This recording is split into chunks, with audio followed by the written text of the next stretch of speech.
assez extraordinaire qui a raconté, qui s'est passé il n'y a pas longtemps. Il y avait une fois un Talmid Chacham, pourtant très grand, et son fils était à l'école, et le rabbi de l'école demande à Jérusalem ce qui s'est passé. Il dit, qu'est-ce qui est le plus important pour vos parents? Alors là, il dit la Torah, l'autre il dit la Tfila, l'autre il dit la Zdaka, chacun dit ce qu'il pense être le plus important pour ses parents. Et un enfant dit, pour moi, le plus important, pour le bon père, le plus important, c'est le tchoulen. Le tchoulen, c'est qu'on vous serait un Tunisien, il aurait dit le couscous, la fina, voilà, des choses comme ça. Ça serait un japonais, il aurait dit le sushi. Et dans tous les cas, il a dit des choses. Et donc, le rabbi se dirige vers l'enfant. Le rabbi, très irrité que le fils du grand Talmid Chacham, qui était un grand Talmid Chacham, puisse dire une chose pareille, se dirige vers l'enfant pour presque le frapper. Mais il voit que l'enfant n'est pas du tout insolent, qu'il dit vraiment les choses innocemment, de plein cœur. Il dit, alors il dit, pourquoi tu dis une chose pareille? Pourquoi tu dis que la chose la plus importante pour ton père, c'est le tchoulan? Il dit, c'est très simple. Mon père, quand il étudie la Gemara, quand il dit des théilim, je peux toujours l'interrompre. Mais à un moment donné où je ne peux jamais l'interrompre, c'est quand il mange le tchoulan. Ça, c'est sacré. Donc, le père a bien eu... Bon, c'est évident que le père lui a donné énormément de secrets de la Torah, lui a expliqué énormément de choses qui étaient importantes. Mais on pouvait toujours l'interrompre. Donc on pouvait toujours l'interrompre, mais quand il mangeait le tchoulan, on ne pouvait pas l'interrompre. Donc l'enfant perçoit dans le comportement des parents la vérité de l'histoire. Il dit le plus important, c'est le tchoulan. Et donc ça, c'est très important. Il y avait un rave qui avait une technique, je ne sais pas si c'est un peu manipulateur, mais c'est une technique qui a très bien marché parce que tous ces enfants sont sortis des gens, des tzadikim qui étudient la Torah. Lui, il faisait le contraire du tchoulan. Il faisait que quand les enfants lui posaient une question de profane, business ou de la vie de tous les jours, il n'avait jamais le temps. Quand un enfant lui posait une question de Torah, il arrêtait tout, il dit ça c'est très intéressant. Et il commençait à discuter avec lui, il arrêtait tout systématiquement. Les enfants ont perçu que la chose la plus importante c'est la Torah, ils sont tous aujourd'hui des Talmidei Chachamim qui étudient la Torah, etc. Donc ça c'est la première chose. La première chose la plus importante dans l'éducation, c'est cette capacité à avoir une adéquation, une symbiose totale entre le discours et le comportement. Sinon, dès qu'il y a un décalage, l'enfant saisit de façon très fine le décalage, il est capable de saisir ce décalage, et il considère que c'est une trahison de la parole, donc il ne fait plus confiance à la parole, donc ça désamorce et ça désarme totalement l'efficacité du discours éducatif. Donc pour qu'on ait un discours éducatif qui soit efficace, qui ait une influence sur les enfants, la première condition, c'est qu'il y ait une vérité. Une vérité, c'est-à-dire qu'on mette en harmonie totale nos principes exprimés et notre façon d'exister et de vivre devant l'enfant. Il y a une autre histoire qui est encore plus terrible. Vous savez qu'aux États-Unis, dans les années 30, énormément de juifs se sont exilés de Russie, un peu moins de Pologne et d'Hongrie pour aller aux États-Unis. Heureusement, ils ont bien fait parce que ceux qui sont restés se sont fait massacrer par la Shoah. Et quand ils sont arrivés aux États-Unis, c'était terrible pour eux. Ils avaient une situation économique très difficile, c'était juste après la récession de 29. C'était terrible et les gens n'avaient pas d'argent et travaillaient pour manger. Au point où il y avait des factories, des usines, où il était écrit devant, on ne veut pas ici des fainéants qui ne veulent pas travailler le Shabbat. C'est ça la pancarte. Pour ceux qui venaient s'inscrire, ceux qui ne veulent pas travailler le Shabbat, on ne veut pas les voir. Et énormément de gens, malheureusement, étaient obligés de travailler le Shabbat. Et il y avait même des choules, des Betaknesiot, des synagogues qui faisaient le minyan très très tôt, vers 4-5 heures du matin, avant la levée, ils faisaient tout, créaient la Torah, qui douche, ils mangeaient un peu de kiddush, ils allaient travailler. Bon, même certains rabbinim leur avaient dit que c'était permis, parce que c'était plus en effet, sans ça, ils mouraient. Et une fois, il y avait un homme, un balabal, qui est arrivé chez le rabbi de Gour. Le rabbi de Gour, celui qui l'a connu, c'était un rabbi absolument royal. Il y avait une canne en or, des gens autour de lui. Et il a dit devant tout le monde, vous savez, moi qui je suis quelqu'un qui n'a jamais fait Hilul Shabbat à Shabbat, aux États-Unis. Je n'ai jamais profané le Shabbat de ma vie. Et les chassidim se sont rigolés. Ils se vantent de n'avoir jamais profané le Shabbat. C'est comme si ici on disait à Paris, moi j'ai jamais tué personne. C'est normal que j'ai jamais tué personne. Chez le rabbi de Gour, dans la cour du rabbi de Gour, de ne pas avoir profané le Shabbat, c'est normal. Et le rabbi de Gour, il les a arrêtés. Il a dit, non, qui viennent s'asseoir à ma droite. Celui qui aux États-Unis n'a jamais fait le Shabbat, c'est un saint. C'est un tzaddik. C'est un tzaddik. Parce que c'était très très difficile de résister, de ne pas travailler le Shabbat, c'était pratiquement impossible à l'époque. Or, tous les enfants de ces gens-là, la plupart, pas tous, mais la plupart de ces enfants se sont mariés avec des goyotes. Se sont complètement assimilés, ont très bien réussi socialement, c'est devenu des grands professeurs, des docteurs, des businessmen, des avocats. L'élite intellectuelle des États-Unis est énormément sortie des enfants de ces gens-là qui sont montés aux États-Unis dans les années 30, mais très peu ont gardé la Torah, pratiquement personne n'a gardé la Torah. Et ils ont été voir le Rav Moshe Feinstein, ils ont dit comment c'est possible une chose pareille, c'est injuste. Des gens qui se sont sacrifiés pour garder le Shabbat, et leurs enfants sont sortis complètement tordus, comment c'est possible une chose pareille, c'est pas juste. Et il a répondu une phrase terrifiante et véritable, véridique. Il leur a dit parce que c'est vrai qu'il faisait Shabbat. Mais Shabbat, qu'est-ce qu'il disait à table? Comme c'est dur. Et la mère qui se plaignait qu'il n'y avait pas assez, qu'il n'y avait qu'une petite rala, il n'y avait rien à manger. Et donc l'enfant, il ne va pas capter le sacrifice qu'ont fait les enfants, qu'ont fait les parents. Il va capter que c'est dur. Un enfant, il voit l'expérience, il voit la vie. D'où la deuxième notion, qui est très très importante, c'est que si on veut véhiculer à nos enfants des paroles de Torah, une vie de Torah, une vie, il faut le faire dans la joie, il faut le faire dans l'harmonie, il faut le faire dans une atmosphère qui est heureuse, parce que si on fait dans une atmosphère difficile, l'enfant va dire Shabbat pour moi ça représente la souffrance, c'est peut-être bien, je respecte les parents qui l'ont fait, mais pour moi ça ne me convient pas, j'ai vu ce que c'est des Shabbats, ça ne m'intéresse pas. Et donc on a beau leur expliquer que c'était extraordinaire le sacrifice que faisaient leurs parents, qu'ils étaient très pauvres parce qu'ils faisaient Shabbat, eux l'enfant lui il vit quoi? Il vit que c'était très dur, il vit que c'était absolument désastreux, et donc ça c'est la deuxième élément dans la vérité elle-même qu'on fait passer. Ça ne suffit pas de faire passer cette vérité, il faut la faire passer dans une ambiance de simcha, de joie, de bonheur, parce que l'enfant va reconnaître et va savoir que la Torah c'est le bonheur, que le Shabbat c'est le bonheur. Donc très important à ce niveau-là, on a beaucoup à apprendre des Tunisiens qui font des grands repas Shabbat chaleureux. C'est très important qu'il y ait des chants de Shabbat à la table de Shabbat, qu'il y ait des Dvar Torah, qu'on aiguise l'intention des enfants en leur posant des questions, etc., etc. Ça fait une ambiance où ça devient merveilleux. Donc l'enfant, bien entendu, quand il va grandir, il va vouloir perpétuer cette tradition du Shabbat qui pour lui était magnifique. Mais si on lui montre que Shabbat c'est dur, alors à ce moment-là, il va avoir un effet repoussoir et il va, Dieu préserve, ne pas pouvoir faire Shabbat. Au niveau de cette vérité, il y a un autre enseignement qui nous est donné, notamment par Rabbeinu Yonah, le grand maître du Moyen-Âge, qui dit un secret assez extraordinaire. Il dit un enfant voudra toujours réaliser le secret profond de ce qu'il y a dans le cœur des parents. Il donne cet exemple, il apporte un passouk qui dit Ish les filles allélo. L'homme, on peut mesurer et connaître un homme d'après ce qu'il admire. Si vous voulez connaître un homme, si un jour vous devez faire des shidduchim pour vos enfants, vous renseigner pour quelqu'un, faire du business avec quelqu'un, le Rabbeinu Yonah nous donne un secret extraordinaire. Comment connaître quelqu'un? Il dit regarde ce qu'il admire. Ce qu'il admire, Ish les filles allélo, ce qu'il admire révèle au plus profond ce qu'il est. L'admiration d'un homme, qu'un homme porte à quelque chose, révèle en contre-coup ce qu'il est profondément. Et il donne cet exemple extraordinaire, il dit, imaginez un homme qui étudie la Torah jour et nuit, qui est un homme de Torah, et que quand il voit un homme riche, il se lève, il dit, monsieur, bravo et tout, il admire la richesse. Il voit un autre Talmid Chacham, un autre gars qui étudie la Torah, il dit, bon, ça, moi aussi je suis Talmid Chacham, bon, ça ne m'intéresse pas. Et il dit que le deuxième, qui n'étudie pas, il ne peut pas étudier, il travaille pour nourrir sa famille, il travaille toute la journée, il ne connaît rien, il voit un Talmid Chacham, ça l'intéresse. Il a le kavod Chachamim, il se lève, il lui donne la place, il donne le kavod Chachamim. Il voit l'homme riche, il dit l'homme riche, alors, il y a eu du mazal, la richesse, comme a dit, c'est une question de mazal. Il ne faut pas s'enorgueillir d'avoir réussi dans les affaires, parce qu'en réalité, c'est qu'une question de mazal, c'est qu'une question de bracha qui vient d'en haut. Donc il dit le deuxième, qui est pourtant un ignorant absolu, il ne dit pas qu'il est simplement plus tzaddik que le premier. Il dit qu'il est beaucoup plus karov la Torah, beaucoup plus proche de la Torah que le premier. Il dit que c'est sûr le premier c'est un rachat, mais ça ne suffit pas que ce soit un rachat. Il dit que le deuxième est plus proche de la Torah, parce qu'un homme est ce qu'il admire, profondément d'ailleurs. Il y a des textes dans la Kabbalah qui nous disent des choses terribles, qui nous disent que dans le Olam Haba, après la mort, après 120 ans, ce qu'il reste de l'homme, c'est sur quoi il a investi. Si quelqu'un étudie la Torah, c'était facile pour lui d'étudier la Torah, il a étudié la Torah parce qu'il ne savait pas quoi faire, parce que ses parents l'ont poussé, il n'a pas grand-chose. Il n'aura pas grand-chose. Ah, il a étudié la Torah toute sa vie, oui, il n'a rien investi, il n'a pas sacrifié quelque chose pour. La seule chose qui nous reste au monde futur, c'est combien j'ai sacrifié pour quelque chose, combien j'ai donné pour quelque chose. C'est quelque chose de bien.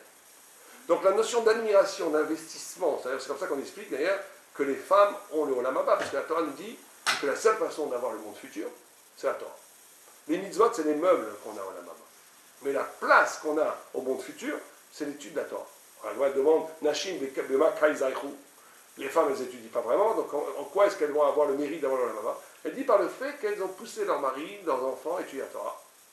Et tout le monde pose la question, elle dit, mais ça c'est aussi une mitzvah. Pourquoi ça? Il dit non, parce qu'elle a compris. quelqu'un qui est prêt à sacrifier du temps qu'elle pourrait passer avec son mari, du bon temps qu'elle pourrait passer avec son mari, pour le pousser à étudier la Torah, quelqu'un qui est prêt à pousser ses enfants à étudier la Torah, elle a compris que ça, donc c'est cette compréhension, ça lui a coûté, donc elle a compris. Donc c'est cette compréhension-là qui va lui donner la place sur la base. C'est pareil avec quelqu'un qui fait un chèque à une yeshiva. Il fait un chèque à une yeshiva, on dit qu'il va être assis avec les grands Talmidei Chachamim en haut. Il y en a qui disent c'est un honnête, celui-là il ne va rien comprendre là-haut. Il va être assis à côté de Rav Yosef, de Rav Chaim Kanievski, à côté des grands tzadikim, mais lui il ne sait pas étudier, c'est une punition. Non, il va comprendre. Parce que quelqu'un qui donne l'argent à une yeshiva, c'est qu'il a compris l'importance de la yeshiva. Et c'est cette compréhension-là, c'est ça la vraie intelligence, c'est de comprendre l'importance des choses. C'est ça qui reste après on la là-bas. C'est ça qui reste. Donc cette vérité-là, les enfants l'aperçoivent. Si le père admire la Torah, il fera tout, le fils, pour être. Il fera tout, inconsciemment, il fera tout, en réalité, pour devenir un Talmid Chacham, pour prouver inconsciemment à son père que oui, il a fait ça. Si le père étudie la Torah, mais il admire les riches, le fils fera du business, c'est sûr. Ou il fera autre chose. Il réalisera le secret enfoui, secret de ses parents.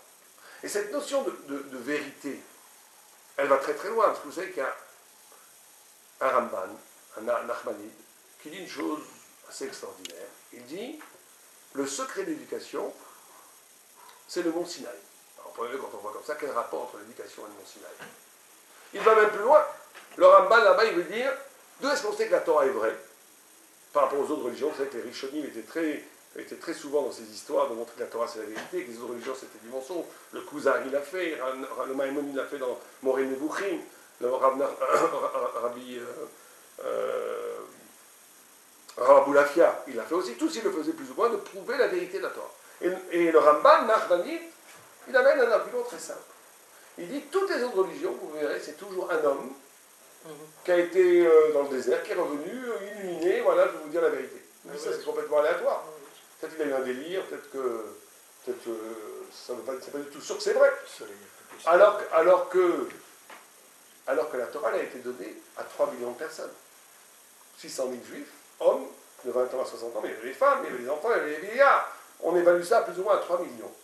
Il dit une révélation devant 3 millions de personnes, c'est pas contestable, c'est un fait. Donc, nous, c'est pas que on croit en la Torah, on sait que la Torah existe, puisqu'on l'a vu. Tout le monde a vu la présence divine au Sinaï. Mais alors, le Ramban pose une question, il dit très bien tout ça, ça c'est bon pour eux. Mais nous, on n'était pas au Sinaï. Donc, comment on sait que c'est vrai? Et là, il dit une phrase incroyable. Il dit, nous, on sait que c'est vrai par la tradition du père à fils, de parent à enfant. Et il dit une phrase incroyable, il dit, un père ne mentira pas à son fils. On ne comprend pas ce que dit le Ramban là. Parce que tout le Ramban a voulu dire ça pour nous sortir justement des goïms, de la preuve. Il veut nous dire que la Torah, c'est une évidence de vérité. C'est la révélation de Dieu qu'on a vue. Or, de dire qu'un père ne mentira pas à son fils, c'est une logique. En plus, c'est pas forcément vrai. Il y a plein de parents qui ont menti à leur fils. Alors, ça veut dire quoi que... Oui, allez-y. Pas dans une telle proportion. Parce que tout le monde dit la même chose dans tous les pays, dans tous les... Voilà. Oui, mais vous voyez, là, on revient, quand vous dites ça, on revient dans une notion encore de preuve. C'est possible, mais peut-être pas. C'est possible, mais peut-être pas. Alors que le Ramban me montrait que c'est irréfutable. Donc, où est-ce que c'est irréfutable? Alors ici, on rentre dans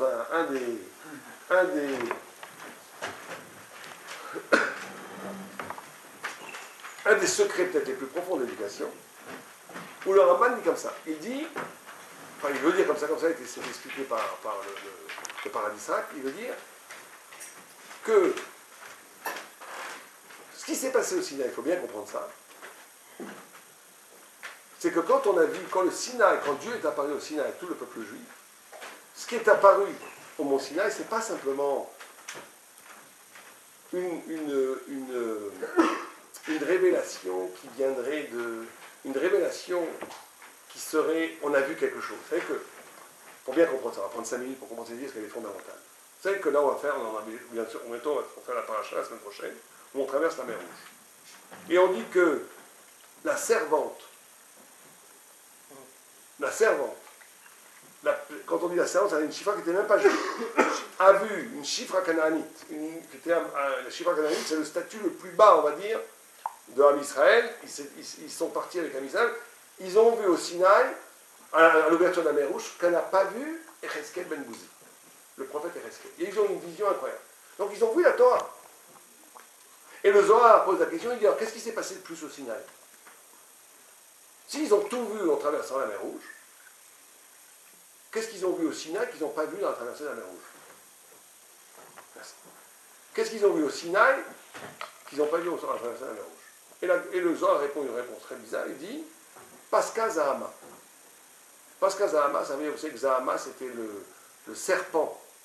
Quand il a fait fauter Chava, il a mis sur Chava une sorte de poison mystique, ça s'appelle Zahama, qui est le poison qui a amené la mort.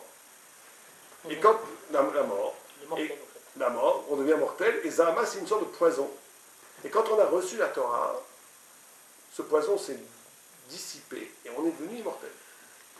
Après, quand on a fait la faute du Vaudor, on a recassé l'immortalité qui était en nous avec l'acceptation de la Torah, et le poison est rentré, mais avec la Tchoua, il est moins rentré que l'égoïsme. Bon, c'est toute une histoire, mais bon. Mais en tous les cas, le Zohar répond que ce qui s'est passé au Sinaï, plus que ce qui s'est passé à la mer Rouge, c'est que c'est Pascha Zahama. C'est que la mort a été annulée. La mort a été annulée. On est devenu éternel. Voilà, la question reste entière. Pourquoi? Qu'est-ce qu'il y a eu de plus au Sinaï qu'à l'ouverture de la mer Rouge pour que la mort soit annulée? On a accepté la Torah. Une renaissance. Une renaissance. On a accepté la Torah. Oui. Oui, c'est vrai. Mais si je vous demande qu'est-ce qui s'est passé de spécial au Mont Sinaï, qu'est-ce qu'on répondrait? De plus, on dit que la révélation dans l'ouverture de la mer Rouge, elle était de même niveau qu'au Mont Nathan. La révélation, c'était la même révélation. Oui, la traversée de la mer Rouge. Ouais. On n'avait pas on ne nous a pas demandé d'accepter. Nassé Benishma. On a arrêté. On est venu, ça s'est ouvert, on est passé. On a pas, qu'on dise oui ou qu'on dise non, et ça a passé. Mais la Torah, on n'a pas demandé, ça on en parlera plus tard. Il a pris la montagne, il nous a accepté, là, c'est notre mort. Qu'on a accepté, donc. Ouais. On n'a pas vraiment accepté, Dieu nous a forcé à prendre la Torah. Mais il fallait accepter, ça ne pouvait pas se faire sans admettre. D'accord, et c'est l'acceptation. C'est l'acceptation C'est qui fait que dans la Sévénishma, très bien. Ouais. Parce que dans cette mer, mais quel événement, quel événement s'est passé au Mont Sinaï? C'est l'appartenance. Oui. Mais on a déjà été élus. Quand on est sorti d'Égypte, on a déjà été élus par Dieu. On a été pris comme un enfant dans ses mains. C'est une conséquence de l'appartenance. Donc pourquoi qu'est-ce qui s'est passé au Sinaï de plus que quand on a il y a une notion de frère au Sinaï qu'on n'a pas dans l'autre cas. Oui, C'est rien. c'est ça. Oui, on a entendu. Oui, mais là-bas aussi, ils ont tout vu. D'après le Zohar, ils ont tout vu. Mais il y a une notion de Non, mais il y a un frère, pasteur c'est pas dans le de- monde, il y a un pasteur dans le mont Sinaï qui n'y arrive qu'une fois. C'est lequel? Quelque chose d'extraordinaire. Qu'est-ce qu'il a écrit? Mais tout le monde est mort. Non, c'est Benishma. Oui. Tout le Non, monde non, est mais mort. ça c'est avant aussi. Tout le monde est mort. Vaïro et Takolot. Ils ont vu. Véro, ils ont vu les voix. Ils ont vu les voix. Véroïm et Takolot. Ils ont vu les voix. C'est-à-dire quoi voir une voix? Voir une voix, et le Midrash dit, ils ont entendu ce qui est lisible. Il y a eu un big bull, il y a eu une sorte de confusion des sens. C'est comme si vous voyez une symphonie et que vous écoutez un tableau. Elle tourne, qui est un peu bizarroïde mais qui est sympathique. C'est comme si vous le voyez et tout d'un coup vous entendez une musique qui sort de là. Ou bien que je vois un Abiyakov, tout d'un coup je le vois, une musique qui sort de ça. Ou il me parle, je vois des lettres. Ouais, c'est l'inverse. C'est quoi? On dit que c'est ça le secret du Mont Sinaï. C'est quoi voir les voix et entendre le visible et entendre le visible et écouter le visible et voir l'audible. Voilà, qu'est-ce que c'est que ça? C'est quoi ça? Alors il dit un grand secret, très grand secret de Maran. Et on va commencer lui l'éducation. Il dit une chose suivante. Il avait une Gemara, c'est une Gemara qui a l'air d'élètre, comme très souvent les Gemara, ils ont l'air comme ça, qu'est-ce que c'est que ça? En vérité c'est très profond. Elle pose une question très simple. Elle dit comment ça se fait qu'un aveugle ne donne pas un enfant aveugle? Comment ça se fait qu'un sourd ne donne pas un enfant sourd? Ouais, c'est curieux. Hygiène. Comment ça se fait qu'un idiot ne donne pas un fils idiot? On voit qu'il y a une liberté de l'enfant. Bon, des fois, on a des gens très intelligents comme Thierry qui donnent des enfants très intelligents. Mais c'est pas forcément, c'est pas forcé, des fois non. D'accord? Donc comment ça se fait que c'est pas comme ça automatique? Comment cette question elle est idiote, mais ça pose la liberté même de l'être humain. Et là, elle répond une réponse encore plus bizarre. Elle dit Mebalbel Zera. Elle dit Mebalbel Zera, ça veut dire, on pourrait traduire, je ne sais pas comment on pourrait traduire, la semence est mélangée. Avec la femme. Oui, mais ça veut dire quoi? Alors il dit comme ça. il dit, ça il faut bien comprendre, ça, c'est secret profond, mais c'est assez extraordinaire. Il dit, et d'ailleurs c'est vérifié, vous savez, aujourd'hui par la médecine, on a des gens qui connaissent la médecine, nous le dirons ici, vous savez que dans l'embryologie, c'est assez extraordinaire. Quand vous avez les premiers éléments de la vie dans un enfant, les premières cellules, c'est les mêmes. Celles qui vont donner des cheveux, ou celles qui vont donner de la peau, ou celles qui vont donner du cerveau, ou celles qui vont donner de la chair, des os, du sang, c'est les mêmes cellules. Au début, c'est les mêmes cellules. Elles se différencient après. Ce qui est un double miracle. C'est un miracle incroyable, ils ne comprennent pas du tout comment ça va. C'est un miracle. Comment des cellules, comment l'identique va créer du multiple, et que ce multiple ne se repousse pas l'un l'autre, et que ça fait une harmonie, ça fait un homme. C'est incroyable. C'est le miracle de Dieu, de la conception. Mais les premières cellules, c'est les mêmes. Celles qui vont donner des yeux, de la chair, des dents, toutes, c'est les mêmes, c'est les mêmes. Après, il y a une division cellulaire qui fait que ça, chacun a spécificité. Se spécialise. Ça veut dire quoi? Regardez ce que ça veut dire. Ça veut dire qu'à l'origine de la vie, la Torah dit ça il y a 3000 ans. Aujourd'hui, c'est vérifié scientifiquement, mais ça fait 3000 ans qu'on dit ça. À l'origine de la vie, il n'y a pas de différence entre l'écoute, le regard, l'odorat, la saveur, tout est un. L'origine de la vie, c'est un. Or, quand on dit ils ont vu les voix, ou ils ont entendu l'audible, etc., ils ont entendu le visible, et ils ont entendu le visible, et ils ont vu l'audible, c'est qu'ils ont accepté, vous avez dit accepter la Torah, mais ils n'ont pas accepté la Torah. Quand ils ont traversé la mer Rouge, ils ont vu la révélation en cinéma, on appelle ça en cinémascope. Très bien, magnifique. Mais ils ont vu, ils ont entendu ce qu'ils ont entendu. Il n'y a pas écrit là-bas, ils ont vu les voix. Là-bas, ils ont entendu ce qu'il fallait entendre, ils ont vu ce qu'ils ont vu, C'était extérieur à eux. Dans l'ordre du normal. Dans l'ordre du normal. Ils ont capté une révélation extraordinaire. C'est comme si nous, on voyait maintenant, je ne sais pas moi, un ange qui arrivait, ce serait extraordinaire, mais on verrait, on entendrait, ça serait normal. Nous, on capterait quelque chose d'extraordinaire, mais notre captation, elle est normale. Au mont Sinaï, c'est la captation qui a changé. C'est la façon de comprendre les choses qui a changé. On a vu, pour les dire simplement, on a accepté la Torah avec l'œil de la vie, avec les sens de ce qu'on est nous-mêmes. On a accepté la Torah avec les sens de ce qu'on est nous-mêmes. C'est pour ça, vous avez dit, c'est ça le pshat du Zohar. Le Zohar dit Paskazahama. La différence entre la sortie d'Égypte et que le mont Sinaï, c'est que la mort s'est arrêtée. On a dit, c'est pas une réponse, on a demandé pour quelle est la différence.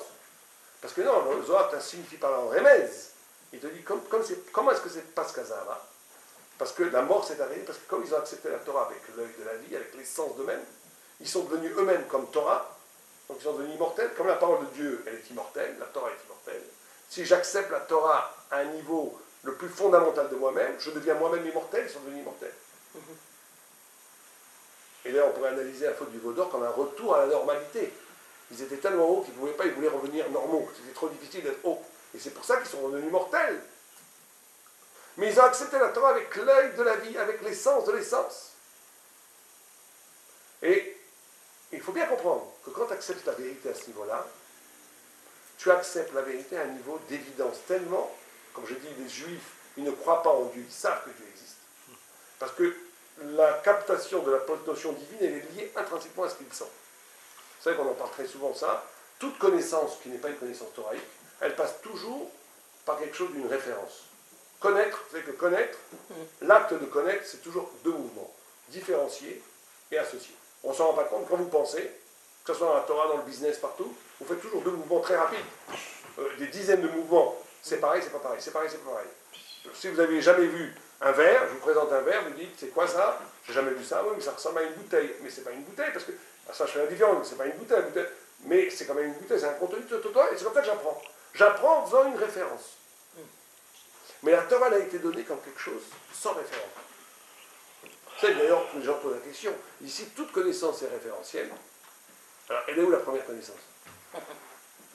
Comment un bébé peut accéder au savoir, puisqu'il n'a pas quelque chose pour s'en référer? Et la réponse que donnent nos sages disent, la première référence, c'est toi-même. Toi-même, tu n'as pas besoin de référence. Tu sais que tu existes. C'est une évidence. Or, croire en Dieu dans la Torah, il faut bien comprendre ça, la foi, la émouna juive, c'est pas dire que Dieu c'est normal qu'il existe, c'est impossible. Qu'il y avait un grand statisticien qui disait que les chances pour que le monde soit créé seul sont infiniment plus petites d'un point de vue statistique. Que vous mettez un singe devant une machine à écrire, comme ça il disait, il tape comme ça au hasard, et que sans la tempête de Shakespeare. C'est lui qui donnait cet exemple. Il disait c'est possible aussi, tac, tac, c'est possible. Mais il dit que le monde soit créé seul, c'est inimaginable. Il faudrait mettre 1000 singes, et que les 1000 singes fassent comme ça, et que ça fasse 1000 tempêtes de Shakespeare. C'est possible aussi, tout est possible. Vous trouvez un téléphone dans le sable du désert, vous dites, ou bien quelqu'un l'a oublié, ce qui est l'évidence, ou bien non, il a été créé tout seul, le soleil a brûlé le sable, c'est possible, tout est possible. C'est ce que les scientifiques croient. Quand ils vous disent que le monde a été créé seul, c'est hasard sur hasard sur hasard sur hasard. Des milliards de hasards, c'est n'importe quoi. Il faut y avoir une émouna incroyable, une foi incroyable pour croire à cette histoire. Donc c'est sûr que Dieu a créé le monde. Mais ça ne suffira pas. Quelqu'un qui croit comme ça que Dieu a créé le monde, ça ne suffit pas. Il n'a pas été Yotse. Il n'a pas fait la mitzvah de l'émouna. La mitzvah de l'émouna à la Torah, c'est de la même façon que c'est évident que toi t'existes. Si, essayez une expérience. Dites aux gens, il fait jour dehors.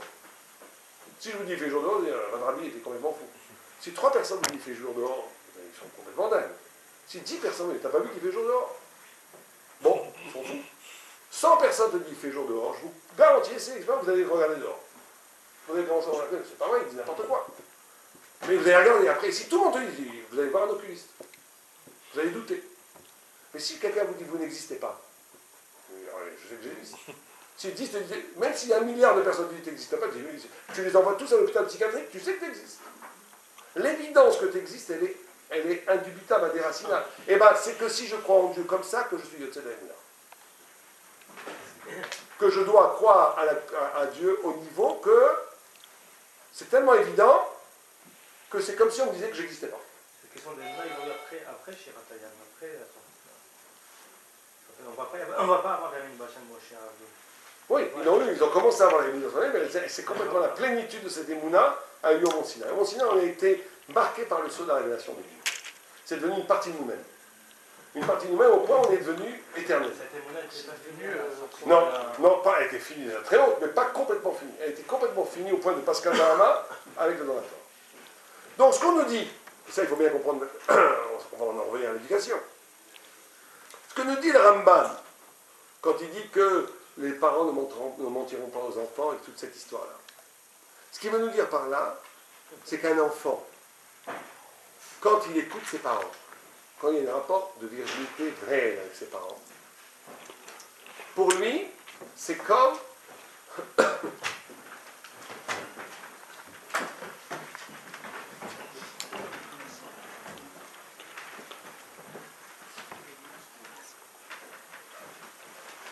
pour lui, pour l'enfant, c'est dites à votre fille de 3 ans ou à votre fils de 3 ans qu'il y a un tigre dans le placard, elle va le croire.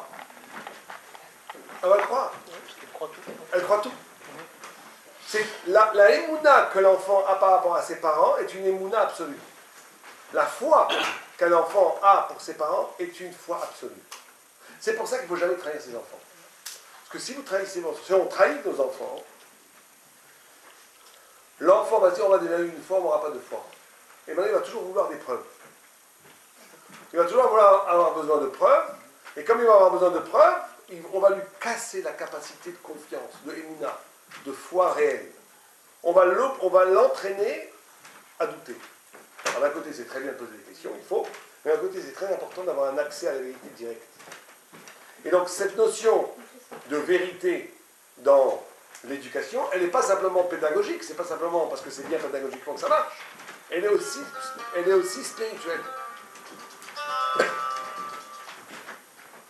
Elle est aussi spirituelle. D'accord?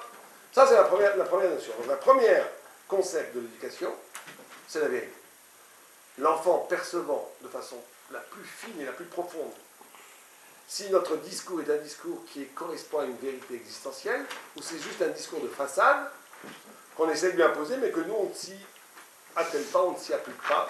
Et cette trahison entre la vérité du discours et l'existence, c'est une trahison non seulement pédagogique, mais c'est une trahison de la structure même de la vérité elle-même. Premier principe. Deuxième principe, très important, c'est le principe d'exigence. Et ça, c'est un principe qui a été très mal mené ces dernières années dans le monde goy, et les juifs en ont pâti. La notion d'exigence, ça veut dire qu'il est très important, c'est la colonne vertébrale même de nos enfants, qu'on attend des choses d'eux. Qu'on attend des choses d'eux. Il y a une culture de l'enfant roi en Occident, où vous savez, tous ces systèmes, il faut que l'enfant s'épanouisse, on lui fait toutes sortes de choses pour qu'il s'épanouisse et tout. Ça peut être bien, mais ça peut être aussi catastrophique. Parce que si l'enfant n'est que sa propre référence, c'est-à-dire que tout ce qu'on fait, c'est que pour lui, pour qu'il s'épanouisse, qu'il devienne lui-même, etc., c'est très négatif parce qu'on ne lui donne pas la notion d'exigence. Il faut que l'enfant sente qu'il y a aussi une mission qui l'attend dans la vie, qu'il doit devenir quelque chose, qu'il doit grandir, qu'on attend quelque chose de lui. Et cette attente qu'on a pour un enfant va bâtir une colonne vertébrale très importante pour tout le développement de sa vie. Alors il faut faire très attention avec cette notion d'exigence, parce que l'exigence, il ne parle pas ici d'attente, une exigence d'un espoir social, qui réussit socialement, c'est pas ça qu'il s'agit. Il faut faire très aussi attention qu'on ne projette pas sur l'enfant une exigence qui ne correspond pas à l'enfant. Que si on fait ça, très souvent la mère, très souvent il y a des gens qui ne font rien dans la vie, qui sont devenus complètement incapables de faire quoi que ce soit. Pourquoi? Parce que la mère ou le père a placé la barre à 100, lui il est fait pour arriver à 50. Donc l'enfant il ne va rien faire. Pourquoi? Parce que s'il arrive à 50, il comprend inconsciemment qu'il va être un raté aux yeux de ses parents. Donc en vérité il reste à 0. Pourquoi est-ce qu'il dit à 0? Tout le monde comprend que je ne suis pas 0, que j'aurais pu être 100. Donc il vit dans l'illusion d'impossible. Et donc en vérité il rate toujours tout. Donc c'est très important d'avoir de l'exigence, mais cette exigence, ce qui est très important, c'est que cette exigence soit pas soumise à la notion de réussite. C'est pas important, le résultat. Il ne faut pas pousser les enfants à la culture de réussite. Il faut être capable, quand on peut, c'est une chose, par exemple, une chose qui va, j'avais un arabe qui disait, si on peut donner à l'enfant la possibilité de tricher un examen, ou même de lui donner les réponses d'avance, etc., on détruit l'enfant.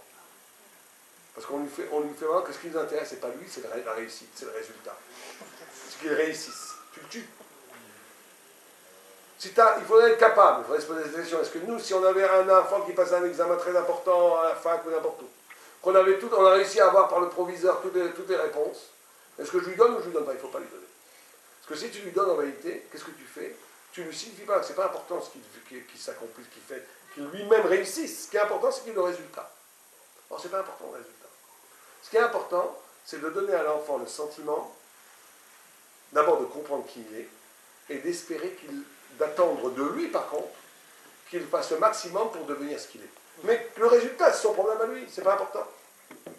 Sinon, et ça dédouane. Moi, j'ai connu un enfant qui avait des problèmes, parce que vous savez que le système israélien éducatif, c'est un système d'un côté qui est génial, mais très, très, très, dans le monde religieux, je parle, mais qui est très difficile, très élitiste.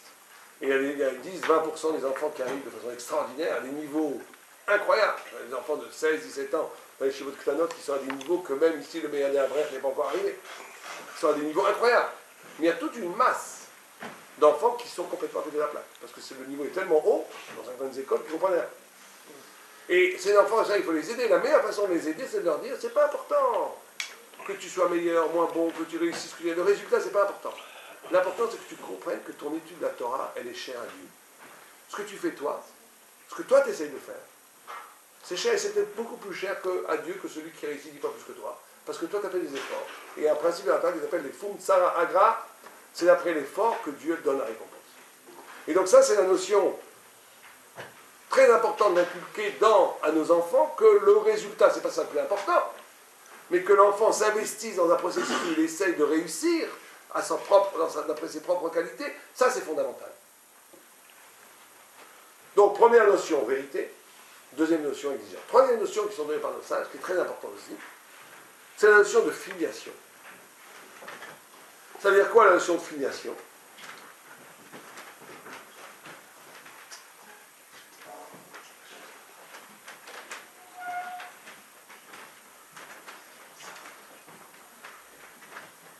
C'est quoi la notion de filiation? C'est de faire sentir, enfin ça c'est le plus dur peut-être, mais c'est très très important, de faire sentir à nos enfants que notre famille est un lien, est un maillon d'une longue chaîne qui part de Abraham Avinu, qui passe par Isaac, Jacob, les pères, Sinaï, tout l'exode d'Israël, toute l'histoire d'Israël jusqu'à que le Messie vienne. Ça veut dire que l'identité familiale doit s'inscrire elle-même dans tout un système spirituel et qu'on montre que nous sommes la famille, les dépositaires de la Torah, de la lumière de Dieu, et que nous sommes des élus. La notion d'élection sans orgueil, elle est fondamentale dans l'éducation, parce qu'un enfant, elle désamorce aussi très souvent les conflits qu'il peut y avoir entre père, fils, mère, fille, parce que tous les conflits, la Gemara dit, quand les parents, le père et le fils sont en guerre, qu'ils étudient la Gemara ensemble, ils vont se faire une guerre, ils vont se déchirer dans la Gemara, mais ils vont sortir, ils vont s'aimer. Ils vont s'aimer. Pourquoi? Parce que la Torah montre qu'on est tous, en vérité, des esclaves de Dieu. On est tous par rapport à Dieu. Donc le père ne se sent pas que le père, non, le fils ne sent pas que le père c'est l'horizon indépassable, qui le limite, qui est aléatoire, ça dépend de sa volonté, et donc il dit pour qui dit que je dois écouter mon père, etc. etc. La famille elle-même s'inscrit dans une logique où la famille est un des éléments d'une filiation. La fierté d'Israël. La notion, faire toujours passer dans la famille, que c'est extraordinaire le fait d'être juif. Rien que le fait d'être juif, c'est un bonheur extraordinaire. Pourquoi? Parce qu'on est élu. Et ça veut dire quoi être élu? C'est cette notion d'être responsable pour l'humanité entière. Cette notion d'être dépositaire d'une parole divine qui va être le lieu et la parole qui va pouvoir sauver le monde. Et cette notion de filiation, cette notion de faire comprendre à l'enfant que ce que j'essaie de t'imposer, ce n'est pas personnel. Ce que j'essaie de t'enseigner, ce n'est pas personnel. J'en suis pas le propre, c'est pas aléatoire, c'est pas arbitraire, c'est pas moi qui l'ai décidé. C'est que moi-même, je suis la suite de mon père est la suite de mon grand-père, jusqu'à Abraham. Donc la référence, c'est Dieu, Abraham, Isaac, Jacob, Moïse. Dans ce cas-là, l'enfant ne sent plus du tout qu'il est dans les mains d'un homme qui fait ce qu'il veut de lui. On est tous dans les mains de Dieu. Et là, ça change complètement le rapport qu'on a avec que l'enfant ressent tout d'un coup qu'il y a cette notion d'élection, qu'il est élu à travers l'éducation de son père. Et ça lui donne une envie de faire le bien extraordinaire. Et la quatrième notion qui est fondamentale... Et comment vous transmettez cette notion? Principalement par le fait que vous-même, vous faites passer à votre enfant que vous êtes élu. Vous-même, vous responsabilisez en faisant des efforts devant lui, en disant, oui, mais vous savez que la meilleure façon de vaincre le Sahara, c'est pas de dire, c'est pas bien, c'est pas bien, c'est bien. C'est de se sentir élu. Ce que dit le Savo Slavoka. Il dit, moi je suis un fils de Dieu, je suis un juif. Un juif est un élu par Dieu. Un prince ne peut pas faire ça. Quand vous pensez comme ça vous empêche de faire plein d'affaires. Comment est-ce que je peux dire du Lachon Hara alors que la bouche qui m'a été donnée, la médisance, alors que la bouche qui m'a été donnée, c'est une bouche qui est un temple divin sur lequel doit résonner la parole divine. Comment est-ce que je peux utiliser cette bouche pour dire du Lachon Hara? C'est pas possible. C'est une profanation. Vous savez que la gravité de la médisance, c'est pas tellement de dire du mal de l'autre, c'est d'utiliser la parole. Vous savez que la parole, le Maharal va très loin, parce qu'il dit que toute parole, c'est le souffle, que l'âme de Dieu, l'âme de l'homme a été créée avec le souffle de Dieu. Et chaque fois que je parle, c'est une conséquence de ce souffle divin qui est en moi. Et que de dire la médisance, au-delà de toute morale, c'est pas bien de dire du mal, on ne parle pas du tout de ça. C'est qu'on profane, c'est qu'on rentre un idole dans la bouche, alors que là, il y a la présence de Dieu elle-même dans la bouche. C'est une profanation de la divinité. C'est pour ça que le Issour du Lachon Hara est beaucoup plus grave que n'importe quel acte. Nous, ça nous paraît aberrant. On dit donner un coup de poing à quelqu'un, c'est beaucoup plus grave que de parler de mal de lui. On a de certains côtés, oui. Que la personne, dans le monde d'ici-bas, c'est mieux. Mais dans l'absolu, dans le monde en haut, non. Parce que l'acte, c'est quelque chose de petit. L'acte ne peut pas aller très loin en haut. Alors que la parole, c'est beaucoup plus abstrait, beaucoup plus spirituel. Et si on dit de la médisance avec la parole, on détruit quelque chose de beaucoup plus spirituel que si on utilise le corps pour faire une aberration. D'où l'interdiction fondamentale de la médisance. Et c'est pareil, alors quand on monte encore dans la pensée... Oui, mais la pensée est incontrôlable, puisque la pensée, effectivement, est au-dessus du divorce, si on le suit. La pensée... Comment je la alors, il y a elle parle de deux sortes de pensées. Elle dit des pensées qui t'arrivent comme ça, qui sont envoyées par l'inconscient, par toutes sortes de... tu n'en es pas responsable. Tu n'es pas puni pour ça. Mais penser mal, de façon volontaire. La Gemara, elle dit des choses incroyables. La Gemara, elle dit par exemple, ce qui nous paraît à nous aberrant. La Gemara, elle dit qu'elle donne toutes les... Là-bas, dans Sanhedrin, elle dit toutes les punitions qu'auront les gens après la mort, nous, allez nous. Et la pire des punitions, c'est pour celui qui est un hérétique, qui pense mal. C'est que celui qui a tué une grand-mère à coup de hache, il va passer 12 mois au Guéhinnom, et après il sort. Alors que celui qui pense que la Torah, c'est pas forcément vrai, qui nous dit que Moïse, Celui qui pense comme ça, il n'a pas de petit coup d'éternellement, il est guignol. Ce qui paraît aberrant. Le gars, c'est un type bien, il n'a jamais fait de mal à personne. Mais comme il a trahi la pensée, c'est infiniment plus grave. Mais nous, on raisonne toujours. Vous remarquerez que nous, c'est le contraire. Nous, on pense que l'acte est plus grave que la parole et que la parole est plus grave que la pensée. Mais aux yeux de Dieu, c'est exactement le contraire. Par rapport à l'absolu, c'est le contraire. D'où l'importance cardinale d'étudier la Torah, de comprendre les choses. Ou au moins d'avoir l'honnêteté de dire, moi, écoute, moi je ne comprends pas, mais je ne sais pas, je ne comprends pas. Mais pas commencer à affirmer des bêtises, parce que les pensées sont des bêtises, parce qu'à ce moment-là, tu détruis la vérité elle-même. Et donc, la notion de filiation, la notion de kavod am Israël, la notion d'honneur familial, mais pas, faisons très attention à ce qu'on dit, pas un honneur familial qui se gargarise de ses antécédents, regardez moi quelle belle famille, ça c'est pas bon, parce que là on rentre dans le sectaire, on rentre dans la tribu, c'est nul ça. On parle ici d'un honneur d'avoir été choisi par Dieu pour faire ses mitzvot, pour proclamer la royauté de Dieu dans le monde. On est les élus, on est les élus. Quand un juif, il y a le Bekachwa, il disait que quand il disait Shelo à Sanigoy, tous les matins, à qui il pensait? À l'empereur. À Aristote. Il ne pensait pas au schnorrer, au vagabond qui est là-bas en train de demander un franc, un euro par terre. Il pensait au plus haut des goy. Il disait, lui n'a pas été élu, moi j'ai été élu. Il pensait et se faire passer cette élection à nos enfants, sans orgueil encore une fois, traduire cette élection par une responsabilité. Et voilà, tu es élu, tu es responsable. C'est un véhicule de motivation pour l'enfant, pour qu'il se développe et pour qu'il devienne quelqu'un de bien, qui est extraordinaire. Et la dernière notion qui est aussi très importante, c'est la notion de confiance. On ne peut pas avoir d'éducation sans confiance. La confiance est fondamentale. Une chose qui est complètement dévastateur, c'est, par exemple, si un enfant fait une bêtise, il a volé de l'argent, bon, ça peut arriver. Si vous commencez maintenant à le soupçonner, il va sentir que vous n'avez plus confiance, vous cachez votre portefeuille quand il rentre. Là, il va commencer, et vous allez le détruire, parce qu'il perd la confiance, il perd le rapport. C'est très dafka quand un enfant a volé, nous, mais s'il l'a fait, il faut lui faire confiance, il faut lui montrer, je te fais confiance. Et ça va lui donner, parce que ce qui est très important, oui, c'est très important dans l'éducation, c'est qu'il intègre de lui-même les notions que vous lui donnez. Ça devient quelque chose à lui, pas à vous. Et pour que ça devienne quelque chose à vous, à lui et pas à vous, pas à nous, pour qu'il intègre, que ça soit sa chose à lui, il faut lui faire confiance. En lui faisant confiance, il comprend qu'il ne peut plus trop trahir ses parents. Il comprend que en vérité, quand un enfant a volé, c'est qu'il ne comprend pas qu'il a fait quelque chose de mal. Il ne comprend pas qu'il a trahi ses parents. Nous, on en fait tout un foin, mais en vérité, il ne comprend pas, il a été attiré, il a fait bon. Mais alors nous, on lui dit, quand vous lui faites comprendre, vous lui faites confiance malgré ça qu'il a fait ça. Lui, il intègre maintenant qu'on l'aime plus que ses actes, qu'on l'aime dans ce qu'il est lui-même. Et donc il dit, moi je ne peux plus faire ça maintenant. Et donc c'est à ce moment-là que la confiance, elle est fondamentale pour structurer l'enfant, que par lui-même il va intégrer la notion de bien et de mal. C'est plus qu'il ne va pas le faire de l'extérieur, il va le faire parce que c'est bien en soi. D'ailleurs c'est toujours comme ça la Torah. Vous savez que la Torah, il y a écrit la Torah par exemple, un jeu de mots qui est fait dans la Torah, il y a écrit Charut à la Luchot, gravé dans les tables de la loi. La Torah dit ne lis pas Charut, mais lis Cherut. Ne lis pas gravé dans les tables, mais lis liberté dans les tables. Quelle liberté? Tu ne tueras point, tu ne voleras point, tu ne feras pas d'adultère, tu ne convoqueras point. Où est-ce que c'est la liberté, ça? Pourquoi la Torah c'est la liberté? En quoi c'est la liberté? C'est bien, c'est la vérité, oui, mais en quoi c'est la liberté? Pourquoi c'est Charut? Quelqu'un a une idée? Le libre arbitre. Le libre arbitre, c'est pas parce que Tu c'est... peux voler, tu ne peux ne pas voler. Bon, ce que vous dites, c'est même Saint Jean Arabe qui faisait un paradoxe. Il disait, la liberté, c'est de choisir.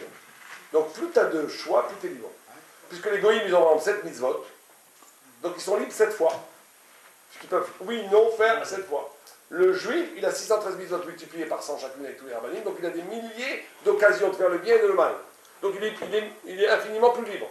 Un animal qui n'a pas d'impératif moral, donc lui, il n'est pas libre parce qu'il ne choisit jamais. La Torah, c'est référent absolu. Ouais. On est sûr que c'est vrai. En tout cas, si on est sûr que c'est vrai, on peut ne pas se perdre dans plein de choses qui servent à rien, entre guillemets. Donc on a une vraie liberté. Ça, c'est une efficacité, pas une liberté. Non, parce qu'on choisit réellement la voie qui est consacrée, c'est le cas de dire, Et à ce moment-là, on a une vraie liberté, parce que se perdre dans plein de choses, on pense que c'est... Bon, mais ça c'est plutôt un effet, c'est Ça pas veut une dire qu'on va cause. directement, quoi. Ah oui, c'est Bon, possible. ce que vous dites, c'est vrai, mais c'est pas... oui, La vas-y. liberté, c'est faire ce qui est bon pour moi. Et ça s'appelle bon pour vous. Bah, C'est ce qui relatif. est censé, J'aime manger du chocolat, ça peut être bon pour moi ou pas bon pour moi. c'est ce qui est être censé être bien pour. Bon, vous vous rapprochez énormément. Bon, on va le dire comme le Maral le dit. Il dit comme ça. Il dit, d'abord, pour comprendre ce que dit, si je vous demande c'est quoi la définition de la liberté, c'est quoi être libre? Non, en un mot. Pouvoir choisir. Non, pouvoir choisir, c'est l'expression de la liberté. Non, Qu'est-ce que c'est être libre? Assumer. Être indépendant. Éteindre son téléphone Shabbat. Être indépendant. Éteindre son téléphone Shabbat, c'est être libre. Bah non, parce que tu l'éteins. Bah si. Bon, t'as raison, parce que t'es un esclave de ton téléphone. Ça, c'est vrai. C'est assumer ses choix. Assumer ses choix. Bon, pourquoi pas? Ben, si on est asservi par ses choix, on n'est pas libre. Ne pas avoir de contraintes. Alors d'après vous, un dauphin, c'est l'homme le plus libre du monde. Ou un animal est plus libre qu'un homme. Il y a moins de Il contraintes que n'assume l'homme. pas ses choix, le dauphin. D'après vous, un oiseau est plus libre qu'un homme. Non, il est programmé. Non, le Maral dit une phrase. Vous avez assez tourné autour. Il dit la liberté, c'est véritablement d'être soi-même. Ou plutôt, de vivre la vie pour laquelle j'ai été créé. Là, vous étiez proche. La liberté, c'est très important ça. Il y a des gens, ils ont tout ce qu'ils veulent, ils ont plein d'argent, ils ont tout ce qu'ils veulent, ils ont même le bonheur, ils aiment leur femme, tout. Mais ils sentent qu'ils ne sont pas heureux. Vous avez connu comme ça? Pourquoi est-ce qu'ils sentent qu'ils ne sont pas en phase avec leur vie, avec leur intrigue, avec le pourquoi ils ont été créés? Ils ont tout, ils ont la voix, mais ils n'ont pas l'être. Ils ne savent pas ce que c'est. Ils ne vivent pas leur vie. Et il y a des gens, ils ont une vie terrible, plein de problèmes, ils sont heureux. Pourquoi? Parce que je connais un ami, il étudie à temps de la journée, il attend ça, il est heureux. Je connais un autre, un gars, il est peintre, c'est son truc. Il vit sa vie. Alors, c'est dur, mais c'est sa vie. Être libre, être joyeux dans la vie, c'est de comprendre que tu vis ta vie. Ah, c'est une vie dure, mais c'est ta vie. On peut pas te l'enlever, c'est à toi. Or, quand on regarde ce que le Shkaou, ça va.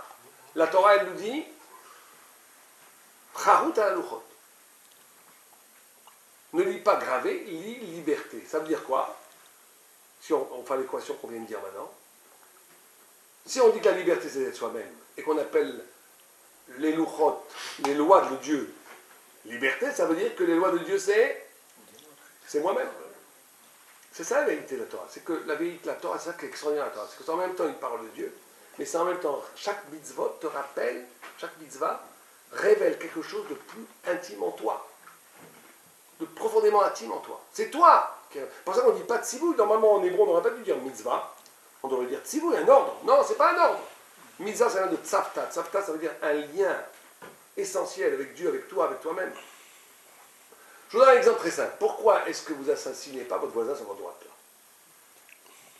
Pourquoi on ne fait pas? Je le connais depuis longtemps. Ouais, d'accord. Chérie, pourquoi est-ce que je ne prends pas une hache? Pourquoi je ne le fais pas? Est-ce que c'est juste parce que Dieu m'a dit d'otir ça? Tu ne tueras point? Ou parce que c'est impossible pour moi de tuer? J'imagine qu'ici, tout le monde est à ce niveau-là, que c'est impossible pour lui de tuer. Si je me tue l'autre, je me tue moi-même. J'ai intégré l'otir ça comme une définition de mon être le plus profond. Bon, ce qui est évident pour nous dans l'otir ça, je suis sûr qu'il y a des gens dans cette salle qui ne pourraient pas vivre sans Shabbat aujourd'hui. Ça fait partie de leur vie, Shabbat. Tu leur enlèves Shabbat, tu préfères crever. C'est ma vie, Shabbat. C'est une partie de moi. Par contre, il y a des mitzvot, on les fait, parce qu'on nous dit les faire. Même une fille, moi je me dis 30 ans et de feeling, j'aime bien, mais bon. Je l'ai fait. Mais qu'est-ce que ça veut dire? Je comprends, même j'ai étudié beaucoup de choses dessus, mais. Bon, on le fait, c'est vrai qu'on a les feeling, mais il y a des mitzvot, on les fait, ce qu'il faut les faire, c'est tout. D'accord? C'est pas encore. Alors, mais le tzaddik, il n'y a pas une mitzvah qui pour lui n'est pas intégrée dans son identité aussi fortement que pour nous de ne pas tuer. Parce que c'est pour ça qu'il y a 613 mitzvot qui correspondent à 613 membres du corps, parce que c'est 613, parce que chaque mitzvah révèle l'infinité divine qu'il y a en même temps. Et c'est ça qui est génial dans la mitzvah. C'est pas juste un moyen technique de New Age pour épanouir ce qu'il y a à l'intérieur. C'est nulos, ça, le New Age, il n'y a rien de pire, il vaut mieux c'est d'utiliser la spiritualité pour ton propre équilibre. C'est pas du tout ça. C'est que ça réveille en toi quelque chose qui est en même temps très intime, très intérieur, très humain, mais que ça te l'élève à un niveau infini de Dieu. Les deux en même temps. Et c'est ça être libre. Être libre, c'est se retrouver véritablement soi-même dans la dimension infinie de Dieu. Ça, c'est génial. Et l'enfant, le succès, c'est pour ça que je finis avec la confiance. Le succès dans l'éducation, c'est pas de lui faire comprendre enfin, in fino, en dernière instance. Quand à la limite, tu ne vas rien imposer, c'est pas ton problème. À un moment donné, tu lui dis, écoute, tout ça, c'est toi, c'est pas moi. Moi, je suis qu'un dépositaire. Comme mon père m'a... C'est ça la notion de filiation aussi. Comme mon père m'a passé le merveilleux trésor qu'est la Torah, qu'est la vérité, qu'est la bonté, qu'est toutes les notions que la Torah véhicule. Bon, on ne va pas en faire tout l'inventaire. On en est le dépositaire. Et moi, je te l'offre, et toi, tu dois maintenant avoir... Je te fais assez confiance pour que tu vas l'utiliser pour toi et grandir. Et lui, tu feras pareil avec ton fils. Mais si on a un rapport de force où on ne fait qu'imposer les choses et que l'enfant sent que c'est extérieur à lui, à son intrigue, que tu n'as pas compris son intrigue, que tu essaies de plaquer sur lui un schéma, et c'est comme ça et c'est pas autrement, on ne fait pas d'éducation, c'est pas le chinour juif, ça. Non, mais il y a plein de ratages quand même. Hein. Comment? Il y a plein de ratages. Des gens très religieux dont les enfants sont montés complètement aléatoires. Quoi. Bah parce que ça vient de ces quatre choses-là. Regardez Rav Shach. Rav Shach qui était... Non, autant il y a des gens qui sont stricts et qui sont avec des ordres, et les enfants montent bien. Ça, c'est la deuxième chose, c'est l'exigence. On a dit que sans exigence, mai 68 a véhiculé dans la conscience universelle, genre, l'exigence, c'est pas bien. C'est une catastrophe. Les années de 68, on dit, c'est très important, c'est vrai qu'ils ont combattu une certaine forme d'autoritarisme qui était bidon, qui était affreuse, qui était stupide. Mais ils ont en même temps détruit la notion d'exigence, d'autorité. Or, l'autorité, elle est fondamentale. Elle est structurelle, c'est pas ce qu'on a dit, mais on a dit que c'est quatre choses qu'on a parlé. On va conclure, mais juste pour... On revient sur les quatre. Elles sont dynamiques, les quatre. Il faut les quatre. Il faut la vérité. Ça, c'est indispensable. C'est pour ça qu'il y a des parents qui sont très durs, mais qui sont honnêtes, et qui sont respectueux de ce qu'ils disent eux-mêmes. Ça va passer, la dureté. Pourquoi? Parce que l'enfant, il voit que c'est vrai. Mais si le père est dur, mais que pour lui, il est cool, ça ne va pas aller là. L'enfant, je vous garantis, il va partir en vrille. Parce qu'il est dur avec moi, mais lui, parce qu'il n'est pas au niveau de son exigence. Donc, la première notion, vérité. Vérité. Adéquation totale entre le discours et la vie. Très important, mais ça ne suffit pas. Deuxième, on a dit exigence, autorité. Mais exigence qui est de montrer, ne pas plaquer encore une fois des espérances hors l'enfant, mais exigence dans le sens que c'est la colonne vertébrale du projet de l'intrigue de l'enfant. Troisièmement, filiation. Ça veut dire intégrer ces deux notions de vérité et d'exigence à l'intérieur de quelque chose qui dépasse complètement le personnel, la famille, le père, la mère, même la grand-père, le grand-père, d'intégrer dans la notion de l'élection d'Israël, qu'on ait une voie de transmission, une courroie de transmission universelle, d'où la responsabilité pour le monde entier.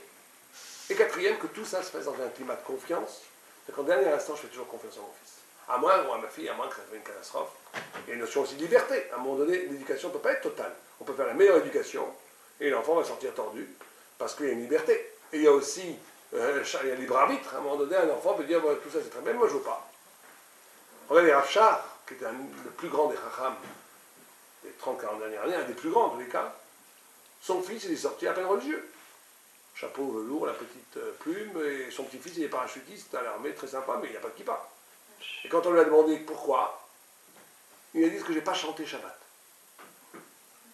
Il était trop dans le pitpoul, la Gemara et tout le temps, il n'a pas su communiquer l'amour. Enfin, on va faire de la Shonara sur Rav Shach, juste je dis ça, c'est connu pour que lui-même, je crois qu'il est content qu'on dise ça pour apprendre, au moins qu'on apprenne quelque chose de ça. Il a dit, je n'ai pas assez chanté Shabbat. C'est-à-dire que j'ai trop été dans l'intellectualisme de la Gemara, et je n'ai pas su faire passer une vibration. D'un autre côté, il faut tomber dans le truc, d'Amrout, Bourra, et les chants, et on ne fait pas passer de la connaissance de l'enfant. Très important le Shabbat, d'avoir les deux. Ça veut dire, d'Amrout, Bourra, c'est super sympa, mais les livres Torah. C'est très important de poser des questions qui excitent les... Ça réussit, ça marche très bien ça. De poser des questions aux enfants qui excitent l'intelligence, avec des énigmes comme ça, ce qui fait que l'enfant il réfléchit, on dit oui, non, t'as raison, t'as pas raison. Ce qui fait que les deux sont en même temps, c'est en même temps super sympa, une super ambiance, mais on parle de Torah. Donc il faut, ces quatre notions-là, elles sont dynamiques, elles sont synergiques, elles vont ensemble, elles sont complètement dynamiques. L'une, s'il n'y en a qu'une des quatre, ça marche aussi, mais ça marche partiellement. Donc si on a les quatre, c'est pratiquement extraordinaire. Il faut les quatre en même temps.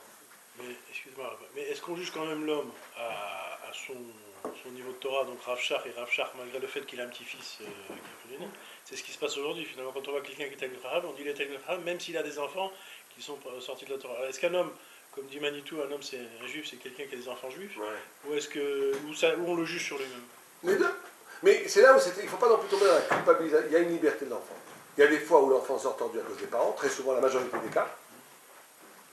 Vous comprenez, il y a des femmes qui viennent nous voir en Israël, mais je ne comprends pas, ma fille, elle n'est pas signée. Elle n'est pas signée, elle n'est pas signée, blablabla. Alors que la mère est... Tu vois la femme, elle arrive bien quoi, elle a une perruque blonde Barbie, poupée Barbie, ce truc. Donc tu comprends, à un moment donné, tu te dis, j'ose pas lui dire. J'ose pas lui dire. J'ose pas lui dire. Mais en vérité, la fille, elle ne fait que reproduire un truc frustré chez la mère. Regarde, il y a quelqu'un qui s'appelait Mendelssohn, il y a 2 siècles. Le premier. Ouais, le premier, pas Félix. Oui. Qui, Moïse Mendelssohn, qui était un mec bien, lui. Pas mal. Il a dit pratiquement tout ce qu'il a écrit, c'est pas mal du tout. Il y a une ou deux trucs qui vont pas. Mais lui, il a simplement voulu. Mais tous ses enfants, à part un, tous ses enfants, à part un, se sont convertis au christianisme. Tous. Ils sont restés juifs. Non, un, que Félix. Oui, mais d'accord, mais ils sont avec des goyis, mais si, ils sont venus. Mais ils sont, sa fille s'est mariée avec un comte, vendre je sais pas qui sont effectivement juifs, d'après Alaha. D'après Alaha, c'est vrai, mais ils sont tous mariés avec des goyis. Sauf un, dont le petit-fils est devenu Félix Mendelssohn, le compositeur.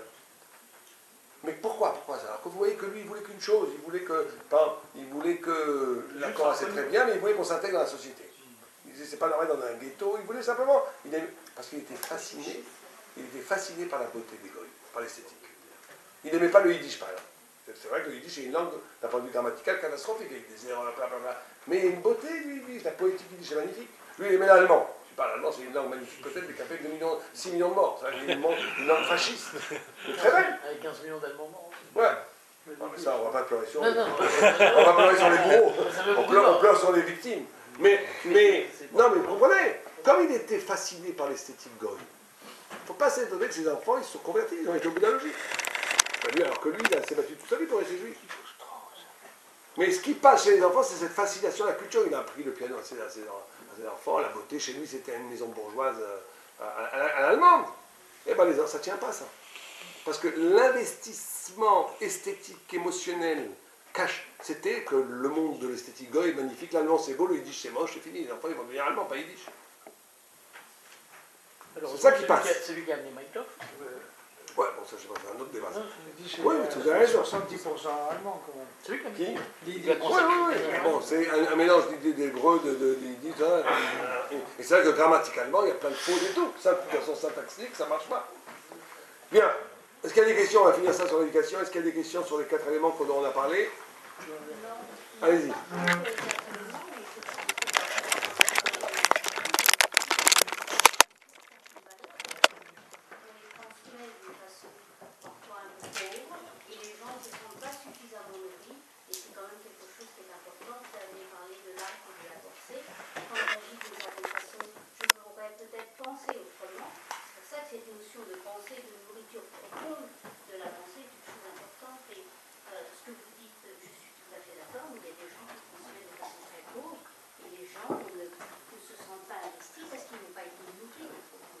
Oui, ça, il y a eu ce problème-là d'une chute de l'intelligence juive dans pratiquement partout.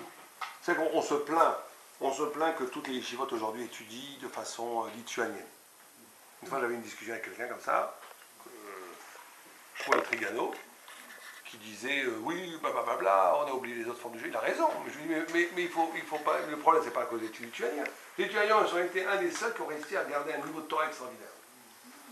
Les autres, ils sont tombés. Donc c'est pour ça que tout le monde a imité le système. Donc il y a eu une chute vertigineuse de l'intelligence juive, de la sagesse juive, qui est en train de remonter aujourd'hui dans la prochaine. Elles sont très très fortes en Israël, même en France, partout. Et ça, effectivement, il y a eu des parents qui n'ont pas été capables de répondre à des questions métaphysiques ou existentielles que les enfants ont eu lieu à un moment donné. Comme ils n'avaient pas répondu, ils ont eu une claque, et donc l'enfant, bon, c'est vrai aussi, c'est un élément. Mais ça, aujourd'hui, on n'en est pas parlé parce qu'on a dépassé ça aujourd'hui. Aujourd'hui, Baruch Hashem, il y a de plus en plus de rabbanim, de plus en plus de livres, de plus en plus de savoir très élevé qui peut largement concurrencer avec le savoir profane. Donc on n'a plus aujourd'hui ce problème de la non-réponse judaïque aux grands phénomènes de société, aux grandes questions de société.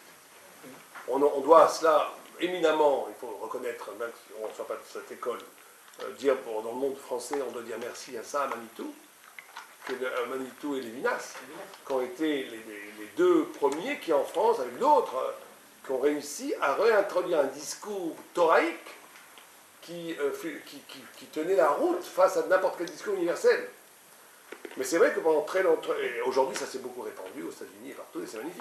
Il y a une renaissance extraordinaire de la pensée juive. Donc c'est pour ça qu'aujourd'hui c'est plus notre problème.